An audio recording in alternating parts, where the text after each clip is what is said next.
takiuru, takiuru, haha te toki mare, ana ko te nuku mare. He reo ariā te reo Māori, I ahu mai I te taia o tēnei momo reo. Koira tōna tino mana. Shona was always the language that I was speaking when we were living back in Zimbabwe. I definitely see parallels which draw between my own experiences and then the experiences of Māori.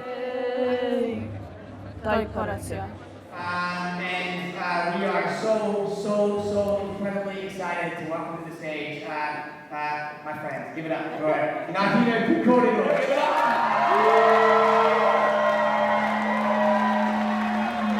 Every time I speak, I hope to heal the wounds that they suffered through our tupuna.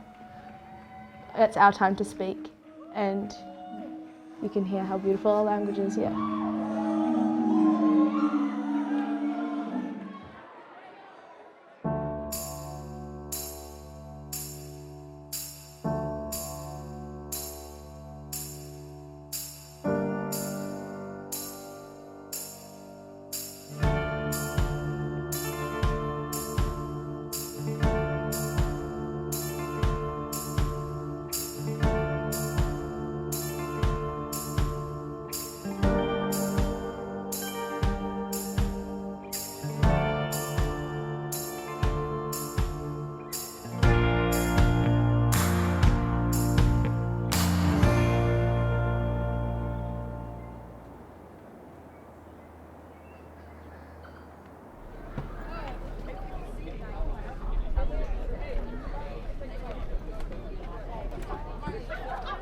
They viewed our language as the head of a snake, deemed useless because it wasn't written on paper. It wasn't long until we were forced to speak in silence. Ngahine Pukorero basically means the women who do spoken word. I do feel left out, do you? I do feel... Language to me, it's part of my identity. So growing up as a Māori who obviously has fair skin, one of the ways that I'd show people that I am Māori is that I would loudly start speaking in te reo Māori. Like I'd walk into a room and I'd be like, "Ah, mama, he hatera ki reira." Hey, Mom. No, just be like, "Can I read your..." My language is really important to me because my dad grew up without his language. His dad didn't teach him. I'm so grateful that Dad put me through kura so that I could learn my language and almost speak for him, you know. Do it with your eyes closed. Oh! You're a blind bowler. Like, I feel so privileged that I can speak it nowadays. Like, people tell me like they were whipped or like, you know, beaten for speaking it and just like saying a single word. Like, we're holding on by a thread just to learn a language that should have just been simply and like easily been put into our lives. Like, it kind of makes me mad because I feel that so many of us Māori do tend to have like identity crises because they don't know the reo.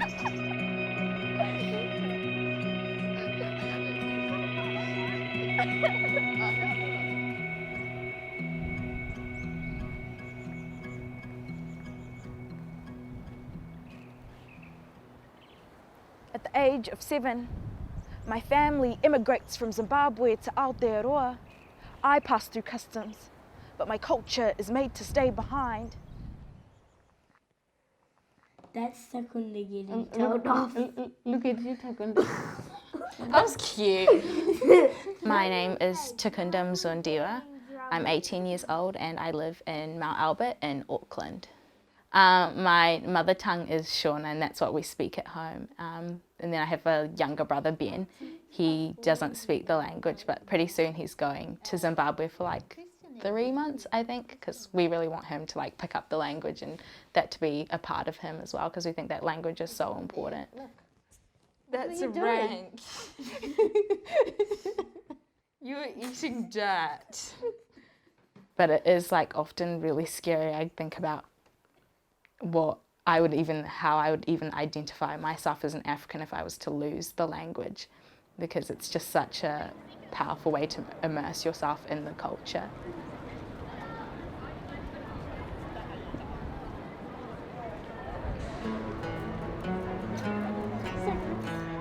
Hey. Oh, wait, what's that? Good, how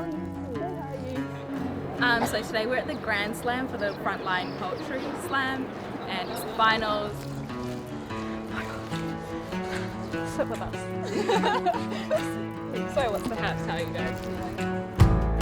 For me, it's just like a reminder of how much our language has gone through. From my own experience, like how I can synonymise to that is like my parents had the same experience. Like in Zimbabwe, you weren't allowed to speak Shona, which is like the native language inside the classroom. Like English was a dominant language because in a Western world, I guess that's like what dominates, that's what gets you a success, what can like get you to achieve what you want to achieve in life. I think that it's also like really important, something that I'm starting to realise as I grow up, is like how closely linked language and identity are, and like about how important it is for me to have my language like in my household. So you all speak your language at home? Yeah. Oh, awesome. Yeah. That's really cool. What was it called again? Shona. Shona? Yeah. I think it's like an interesting contrast because like in my family, neither of my parents speak Te Reo. That's like me. I'm the only one who speaks Māori in my family, so just have lazy conversations with myself, I guess. Same, I literally started talking to myself in the shower and stuff. And my dad came up to me the other day, he's like, are you okay? Like, who are you talking to? I'm like, oh, myself. Like, I forget how to talk, you know? Like, yeah. You gotta keep it light. You gotta do what you gotta do. Yeah.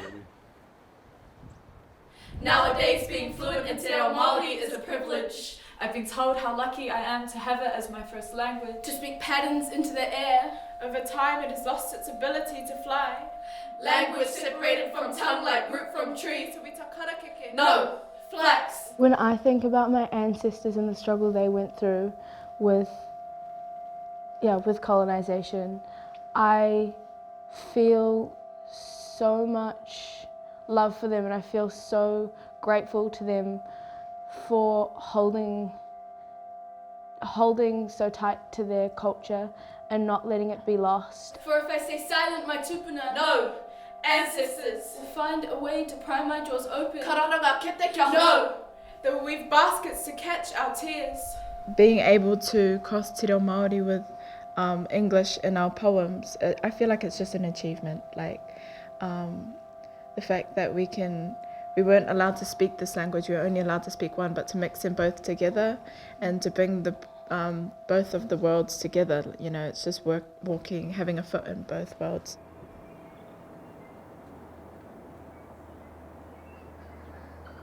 Yesterday I was African, today I am lost. Maybe I was blinded by the neon sign of opportunity, failed to read the fine print which read assimilate, or go back to where you came from. I have been led astray. And I'm just writing some poetry. I kind of just do some free writing sometimes, and I like set a timer and then just make myself like write whatever's on my mind. I think that poetry like really allows a space for healing, and it's kind of like a weird contradiction that I find it like easier to express myself and just articulate myself in metaphors rather than speaking in the like literal form.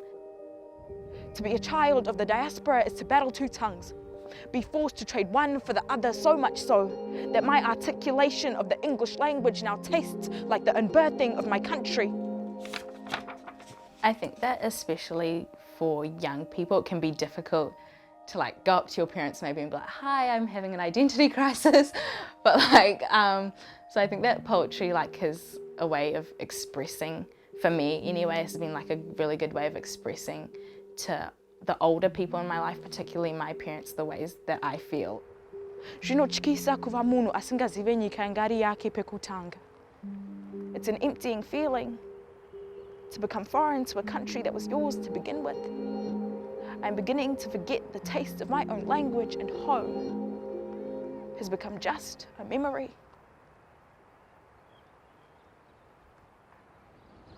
The way that spoken word is different from traditional poetry where it's like written, right? Yeah. And Te Reo Māori isn't a written language. justice, like being able to be so outspoken and out loud about our culture and our language.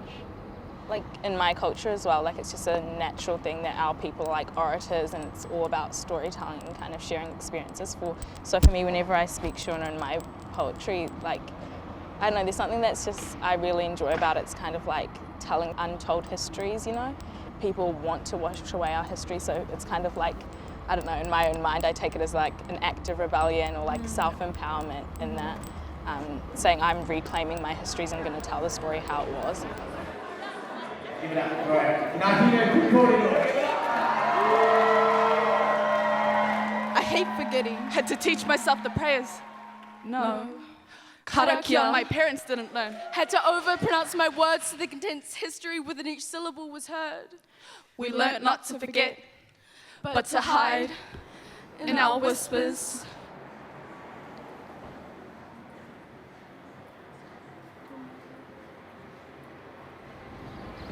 One thing that they worry about when they hear different languages is the fact that they don't know what we're saying. Yeah. Like they, instead of trying to understand, they just try to blank it out, try to tune it out with something else. I think that's when that saying comes in, knowledge is power, and to not know what we're saying makes us have that power, which they don't like. So tell us to be quiet and know that we won't. This is our language. We are reclaiming it. We will speak it because our bodies weren't built for silence. We will speak it until every eardrum is bruised. We will speak it. In that sense, I think that New Zealand still has a lot of like progress to make in how we like can fix all the internalized stuff that's still going on amongst lots of minority groups. My dream world for Te Reo is that I hear it normally and be like, oh yeah, that's the language of Aotearoa. That's expected, you know, how it should be.